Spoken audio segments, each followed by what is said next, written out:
Hey divers and aspiring scuba instructors, welcome to the latest episode of Deep Dive with Teach Me to Dive. Today we have a very special guest with us, the one and only Mark Scott, former National Training Director with SSI. Now, before we start bombarding him with questions about becoming an instructor or an evaluator or going through our ITC, let me tell you just a little secret about him. Mark here is actually a merman in disguise.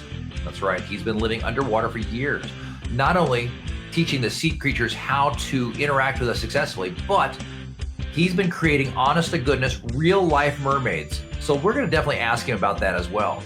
But now he's come to the surface to share his knowledge and experience with the rest of us. We have some seriously valuable insights coming your way, so make sure to watch all the way to the end. And hey, while you're at it, don't forget to hit that subscribe button and that bell for future notifications. Trust us, you're not going to want to miss 1 second of the oceanic goodness we have in store for you. Now, again, my name is Benjamin Hadfield, and I'm a technical diving instructor with Teach Me to Dive, connecting divers with quality instructors, dive shops, dive locations, and dive agencies for training around the world for quality dive information and education. Well, Mark, welcome to the show. First off, can you confirm or deny the rumors that you're an actual merman? I am an actual merman. I can confirm those rumors. Thank you. That is fantastic. I love it. Been down teaching the fish how to interact with us, right? Exactly. I tell people I'm just a walrus looking for his mermaid. And you actually teach mermaids too. That's pretty amazing. Yeah. Yeah. So I remember mermaid instructor trainer a couple years ago. And when SSI came out with mermaid, I think we did 13,000 mermaid certifications that first month. Wow. Of December of 2019, I believe. And a lot of that came from the Philippines and China and Hong Kong and all those wonderful places out there. So, yeah. It's amazing. And I've noticed that as well, that the mermaid program from SSI has really taken off in Asia. And it's starting to really get a good hold in the U.S. Why do you think it's had such a hard time getting to the U.S.? I think a lot of people in the U.S. feel like I don't need a certification to be a mermaid. A lot of folks are buying mermaid tails and giving them to their kids and they're swimming around the pool and that's fine. But really we teach mermaiding from the standpoint that it's almost an introduction into snorkeling and free diving. Mm-hmm. I think it's important to realize that, anytime you're going to bind your feet together, the most important thing is to learn how to get 2 feet apart and separated again. So you can use both your legs to swim effectively if there's any problems. And the second thing is just being able to hold your breath and being comfortable in the water is always very important, but you want to do it the right way. You don't want to learn to hold your breath by hyperventilating. That can lead to some problems. So it's all about just teaching kids and adults how to swim safely, how to have fun and enjoy it. And then if you go and do it in the open water, you can even earn Ocean Mermaid as a certification as well. So it's pretty intense. From that standpoint, it's a lot of fun. And at the end of the day, what's better than just swimming around and enjoying life as a mermaid or a merman, especially when there's little kids to play with. It's so much fun interacting with the kids. They have so much fun. Their eyes are just so big. They can't believe they're actually seeing Ariel in the water. So it's just heartwarming. That is amazing. Have you done many of the Scuba Explorer mermaid programs? I have not done any of the Scuba Explorer mermaid programs yet. I would love to, but I'm at a level and an age now where it's better for me to just make the instructors and then let them go have all the fun. Fair enough. That's just such a neat program, though. I'm just really enamored with that. And we're excited to try and figure out how to bring that out to the West Coast where I'm at as well. So we're working slowly on it, but we'll get there. I have faith. If you do a Google search on merpods near me, I bet you'll find 200 people that are already, doing mermaiding in some capacity, even if it's just unofficially. But there's plenty of folks out on the West Coast. I've seen a bunch in Seattle and Portland. Absolutely. Yeah. So, well, interestingly enough, Fin Fun is located in Idaho Falls, where most people buy their tails. It's not but a stone's throw from where I'm sitting right this minute. So interestingly enough. I love Fin Fun. I've got 5 or 6 of their tails. I also recommend it for folks that are looking to get into a mermaiding program and want to have product to sell. They do a great job of supporting their businesses and the people that want to support their industry. So that's amazing. Now, well, let's move on. Mark, how did you get started in diving? So I actually got started by happen chance. I came back from Desert Shield and Storm. Was in the Marine Corps, and I did that. But I was also working on a degree, and when I got activated, I couldn't withdraw from any of my classes. It was just one of those things where I had some time, but had other things to focus on. So when I came back, of course, I got Fs in all those classes that I left, and I'd already registered for the spring semester and got Fs in all of those classes because I didn't properly withdraw. And so it was actually an academic suspension. And they said, well, Mark, we understand. We'll work on getting those changed from Fs to withdrawals, but you have to take 2 classes. So one of them ended up being finite mathematics, and the other one ended up being scuba diving because they fit into my schedule. And I had to get an A in both of them, and ended up not so much loving finite mathematics, but I did get an A, and ended up being just enthralled with scuba diving, and had Bob and Sandy Swanson as my instructors. And it was a PADI program taught through the university. It was 15 weeks long. So everybody that complains about a 3-day program or a 5-week program, this was 15 weeks. Wow. And I ended up loving it so much, I went open water advanced rescue and right into dive master as soon as I got the prerequisite number of dives.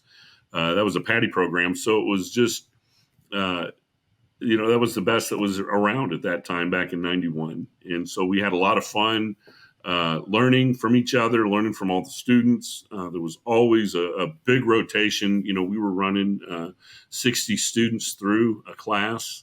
And then they would break the pool sessions down into separate pool sessions. Mm-hmm. So it was just an incredible time, a lot of learning, a lot of good learning. And that's where I what prompted me to go into becoming an instructor. Bob and Sandy were ready to retire. They'd been teaching the program for 15, 16 years. And they said, Mark, we'll just hand it over to you if you want to go get your instructor rating. So next man up philosophy, I guess. So there I am, teaching at Indiana University, Purdue University in Indianapolis, and absolutely loving it. And it got me hooked from an early age, I guess. That's amazing. Now, how did you make the switch over to SSI? And then the way I got over to SSI, the shop I was teaching for was going to switch from PADI to SSI back in 2017. And we'd had a lot of good conversations about the benefits of SSI, and why the shop needed to make the switch. And so to support the shop, we all decided that we would cross over. And it was one of the largest crossovers of instructors in a single weekend because both us and a shop in Ohio crossed over at the same time. So it made for like 47 instructors all crossing over in one weekend. And what was incredible about it was SSI, the leadership there, Sage Dalton, John Stewart, who's no longer with us. He passed away, unfortunately. And Jeff Sanger, who's the director of sales for SSI, had asked some of the more senior instructors if we would be interested in presenting any of the information during the crossover weekend. Instructors tend to be a little guarded with people that they don't know, especially people that are higher up at an agency. And so they wanted to bring it down to a more personal level and have people that they trusted present some of the information. And so I did that presentation, and I don't know if they were impressed or just excited, but they ended up asking if I'd want to come over to SSI eventually. And I said, absolutely. That would be amazing to work for SSI, not only to be an SSI instructor, but to work for SSI at the training agency level. And lo and behold, April of 2018, I was hired as the national training manager for SSI after only being an SSI instructor for about a year. Now I say that, but remember, I'd been a PADI professional for over 20 years. So it wasn't like I didn't have any experience. I was an IDC staff instructor with PADI, and then just waiting on an opportunity to go to course director. And unfortunately wasn't able to make that dream a reality. But with SSI, I was able to become an instructor trainer for them and then become national training manager, and then started doing instructor certifier and also making instructor trainers and instructor certifiers. So it was an amazing opportunity for a kid that just took scuba diving as an elective in a sort of a do or die moment back in '91, right, for a Marine to get the opportunity to take a class and earn his way back into the academic good graces of a university. And I always tell people that scuba diving saved me. Now that they've done a lot of research on PTSD and the effects that scuba diving has on helping ease those symptoms and help you get through those difficult times, I can see now how much SSI played that, or how much scuba diving played that role in helping me recover from everything that happened over in Desert Shield and Storm and just getting back grounded into life again. And so I'm also very active with helping veterans that want to learn to scuba dive. We support through SSI in the classified diving program. It's the only RSTC compliant adaptive program for divers that have disabilities. And we've been expanding the program. Sage Dalton has been rewriting that to include PTSD and folks with ADHD so that they can participate in diving as well. But it's very humbling to be the person that's swimming around a quadriplegic underwater with a couple of dive buddies and another instructor as we're helping this person experience scuba diving. And some of those benefits have been incredible when you think about some of the folks that have back injuries. When they're in the water, they can get a little bit of sense of feeling or movement in their hands or their legs that they may not have had before. So it's always heartwarming to be able to give back and to help people experience scuba diving. And I think that's part of the reason why I started doing it. That's absolutely amazing, and I agree. And I've definitely had the opportunity to work with vets, and I think all us vets kind of hover and gravitate towards each other. But working with vets has been extremely rewarding, and Absolutely. helping with their PTSD as well. And it's definitely a key piece of that. Why do you think scuba diving has that amazing impact on vets? I think one, it's just the nature of the sport, right? You're doing something that seems a little bit adventurous, which is always good to re-engage and connect with veterans.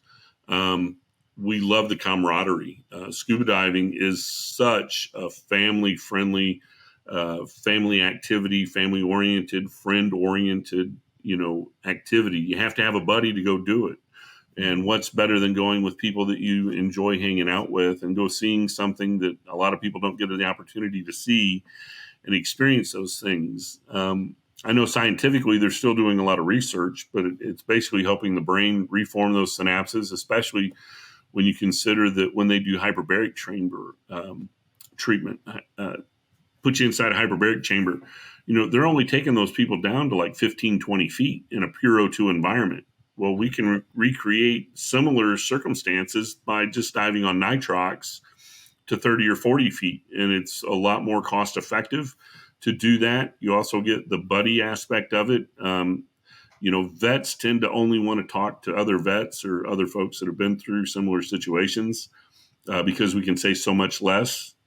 And there's healing in that, right? So when you have an activity that helps the brain sort of rejuvenate those synapses that were lost from traumatic incidents like combat or separation from buddies or separation from family, I think all of that comes together to help give you a safe environment to just sort of heal in and reconnect with other people in a way that maybe you'd kind of shut off. I'm not sure, Benjamin, if you've experienced this, but one of the Vietnam guys, one of the Vietnam vets, was helping me while I was deployed. And the best advice he gave me was also some of the worst advice he gave me, because he said, you have to focus on the moment. So don't be thinking about what's going on back at home. Don't be reading your letters. Don't be focused on your pictures. Focus on the mission. Focus on the moment at hand and be present, because that's what's going to get you back home. And so for me, I sort of disconnected from everybody in order to be able to be present and in the moment and not let my mind wander. And then when I came back, I was a little standoffish from folks because I no longer had that connectivity to them that I had before I left. And by scuba diving, we're always helping each other out, right? We're helping each other put our fins on or get our gear together or saying, hey, are you sure you're supposed to set it up that way? If anybody doesn't have a dive buddy, yeah, I'll go dive with you. So scuba diving helped me reconnect with people, and that helped me reconnect and form those relationships that I needed to have. And so I think it's a medicinal benefit. It's a social benefit. And I think at the end of the day, it's just a well-rounded way of making you a better person and a better participant on this planet, right? I agree 100%. And out here in the Northwest, we do a lot of cold water and ice diving, as you're well aware. Yes. And my expression to my vets and the people that I'm working with is that cold water diving, especially ice diving, is an entourage intensive sport. Nobody dives alone. When they say it takes a village, there's nothing truer said when you're ice diving. It takes an entire village.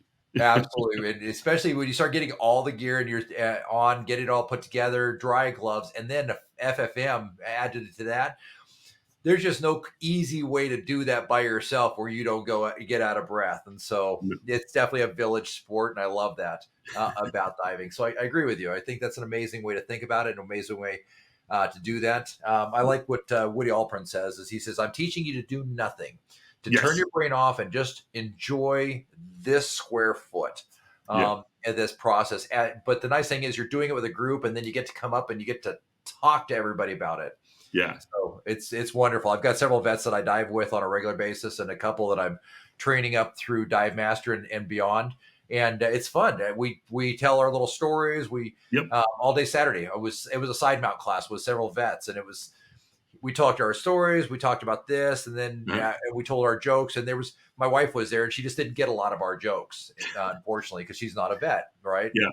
Then she's like, "Can you explain what? I don't understand what you're saying there." And we're like, "All right, let me explain this a little bit different." Yeah, exactly. And when my wife's there, we don't use as many curse words, to be honest with you, as well. It is an adjective. I'll just leave it at that. Well, I appreciate you doing that. So if somebody were to want to get into adaptive diving through SSI, what would be a good path to do that? So a good path for that is to reach out to one of the classified diving instructor trainers. Charlie Oxley is the main contact for classified diving. And there's other shops that have made the investment to be able to train classified diving instructors and classified dive buddies. There's actually two levels, right? You can be a dive buddy in the classified program with some training, and then you can also be a classified diving instructor. So either of those ways are great ways to reach out. And I always try to be, when it comes to things that are bigger than just SSI, I always say, listen, it doesn't matter which program you're working with. It's better to be there to help somebody than it is to not be there to help somebody, right? So if you don't have an SSI classified program around, getting connected. Dive Pirates, is it HSA? There's lots of organizations that are working with vets, that are working with scuba diving, helping people that are, paraplegic, quadriplegic, hemiplegic, the blind. There is a misconception out there that a lot of people think that anybody with a hearing impair loss or deafness can't dive, but there's actually nothing about diving that requires you to hear. Sure. So it's not considered part of the program. But anybody who is blind or visually impaired can also enjoy diving. They just have to have a dive buddy that understands they have to be a little bit more reactive to that person because they simply can't see. So they may not be able to know, how to signal or see if their buddy's paying attention to them, things like that. So absolutely, anything you can do to get involved is a good thing. I like to open those things up to bigger than just one agency and just say, listen, we're a dive community. A lot of people think we're all fighting at the agency level, and we're really not. The Ice Diving Festival being one of those examples of when multiple agencies have come together and we've all worked really well together to help people learn how to enjoy ice diving safely. And it's a beautiful thing, even though a lot of people can't mentally get over the cold aspect. But the water's really not that cold when you consider that usually the air temperature is colder than the water temperature. So it actually feels good to get in the water. One of my favorite stories you told me last year was after you left, not this last one, but the one before on Monday when you guys were checking out. You want to share that about the Ice Diving Festival? Yeah. Yeah. So the waitress had been asking us when we were leaving. And mind you, the first day we were there, it was 3, right? Not the time of day. It was 3 degrees, but it felt like -10. And she said, well, when are you leaving? And we said, Monday. And she goes, oh, well, that's good because on Monday we're going to get winter weather. And I thought, lady, what has this been the last few days we've been here? It's been 3. I hate to see what winter weather looks like. Thick blood. That is for sure. Oh my goodness. Well, thank you for sharing that. So that's the best South Dakota answer I've ever heard in my life, right there. And I think that qualifies it right there. Is it South Dakota? There's a lot of tough, thick blood that lives in South Dakota. God bless them. we all laughed thinking about the game, the Oregon Trail, right? And it's like, how do you show up in Sioux Falls, South Dakota, and go, okay, yep, this looks like where we're going to be? And somebody said it had to have been the springtime. Could have been any other time. Well, I would say more summer because honestly, spring still a little chilly. Yeah. I've seen 10 inches of snow in the first week of May. So, yeah. In fact, we were ice diving in 18 inches of ice on April 1st in Idaho. Nice. So I did my last ice diving session April 1st. I have video of it. And I've got video going down through the hole, and you see 18 inches of ice as you go down. You're like, oh, hello. In fact, it's and then it's wild because we were just out there Saturday, so less than a month or just over a month later, we're out there just nice and warm. It's 44-degree water instead of 38. Right. Exactly. Yeah. I'm just kidding. We didn't call it that nice, but it was a fun stress and rescue course for sure. That's Absolutely. for sure. Now, Mark, so Instructor Evaluator and National Former Training Director with SSI. Can you tell us a little bit about the responsibilities as a training director and how do you become one? Sure. Well, I don't know if it's the ultimate straw for the short straw opportunity. I joke. Basically, you have to be somebody to be a national training manager or training director. You have to be somebody that knows how to apply the standards in practical ways. You have to be good at presenting. You have to be good at the evaluation system, being a certifier, and even being a good instructor trainer. If you're going to bring people up to do well in those instructor trainer programs or in the instructor programs in general, you have to know the evaluation system. When you're looking at giving presentations, if you don't know how to score the points or earn the points, I should say, you'll never pass the presentation.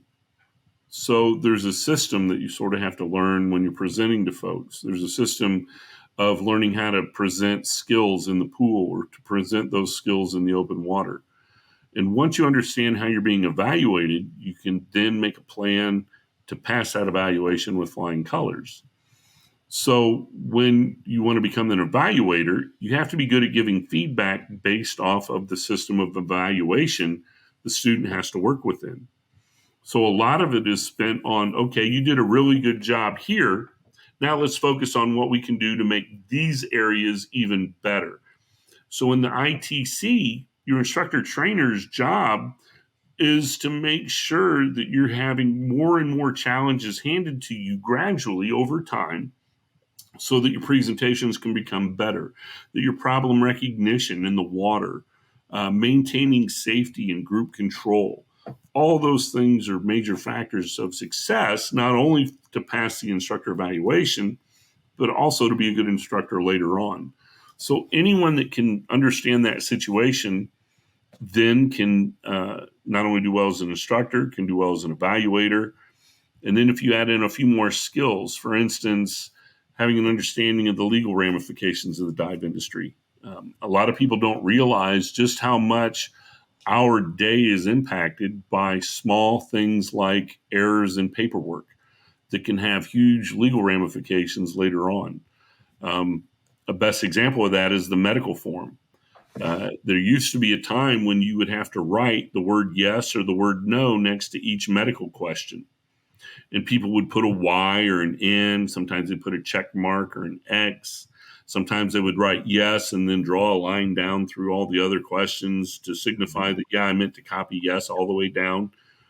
And the way people filled out those forms had a legal impact on those cases when they came to court, because they would say things like, well, if you couldn't get the student to fill out a form that has basic instructions, how can you teach them to breathe air underwater? Which one is inherently more dangerous, right? And so those type of legal understandings are critical for being a national training manager, because it shapes the way we write standards, things that are required to do in classes that may not make sense.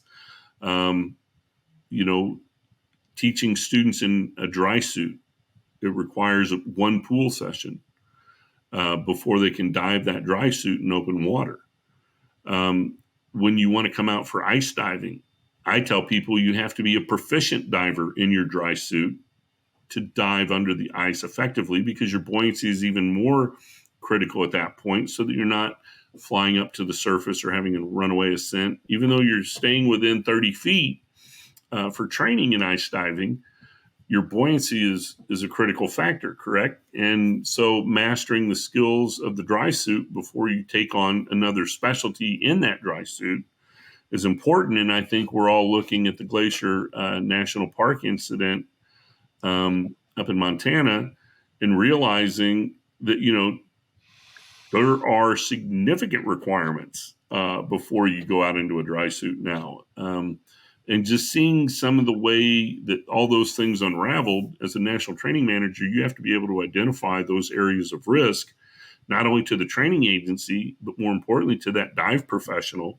and to the training centers that are teaching scuba and the instructors are teaching out of, right? So without being able to have some experience in all three of those areas, legally, being able to understand what the instructor is going through, being able to understand what the dive shop owner is going through.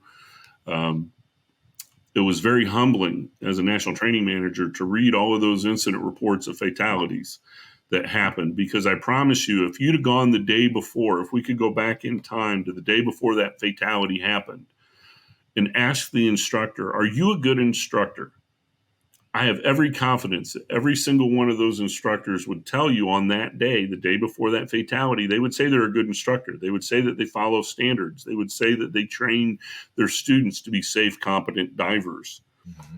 And I don't know what the disconnect is from moment to moment to get them to where that fatality happened. But I believe it's instructor decision matrix is the key critical factor to any fatality that you want to run through and look at. I know it might be unpopular to say for some training agencies, but I don't believe that student to instructor ratio is a common factor in dive fatalities. I think it's instructor decision matrix.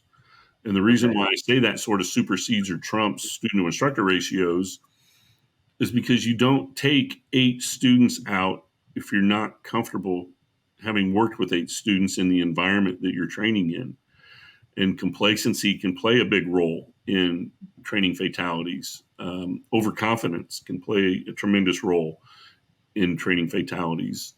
All of those things are things that you have to be able to look at, evaluate, and break down when you're the national training manager. And sometimes it gets to be like a Family Feud or a Jerry Springer show, arguing for one side or the other on how we're going to do things. But I think if everybody would sort of take a step back and realize sometimes the agency, sometimes the training manager, they have a different perspective than just the normal diver or the shop owner or the dive instructor. We all see things at different levels. And I don't know if you tell your new instructors this, I always try to emphasize that you have not arrived because you're now an open water instructor. You have not achieved some destination, some final form of anything. You have passed through a gauntlet, and you now have a right to learn at a different level, to see things from a different perspective. And the older we get as instructors, the wider our view of perspective becomes, because we've seen almost everything that can happen in a training environment. We've seen students do things that we wouldn't think would be possible. A lot of times when I'm assigning problems in an instructor evaluation for the candidates to catch in the water, they'll say, that never happens. Like, you're getting ready to do a regulator skill and somebody will take their mask off. It doesn't happen a lot, but when it does, you have to be in the right frame of mind to realize I have to react to this, and it's not what I was expecting the problem to be. So in that sense, we can always learn more about how to teach, how to keep our students safe, how to keep ourselves safe, and how to train our upcoming and next generation of dive professionals to avoid the hazards of becoming complacent, of becoming satisfied with where you're at in your level of training. You may not necessarily need to move up a level or to advance to a next level to decide that today I'm going to go back through and practice my buoyancy with different sets of skills, or I'm going to challenge myself to dive a different way, so that I can have a different perspective on things, that I can have a different way to teach students that may not necessarily understand what I'm saying. And the more well-rounded we can be as instructors, the safer we're going to be able to keep our students, the better students we're going to produce, and the more enjoyment we're going to get out of this wonderful, amazing hobby / career / just approach to life, right? Even a marriage, just because you got marriage doesn't mean you stop dating your partner. It means that you now have to get your master's degree on how to love them, on what they like, what they don't like, how to apologize. Who knew there was so many different ways to apologize incorrectly? But being a relationship, I'm sure you'll find a few right off of the bat. And that's the way I look at diving. It's a relationship between you and somebody that's trusting you to take them along on this adventure. Whether you're just a dive buddy, whether you're a dive master, you're brand new to the sport, right? Or whether you're an instructor that's been doing it for 30 years, you're building a relationship with someone, and that's going to depend on let me restate that.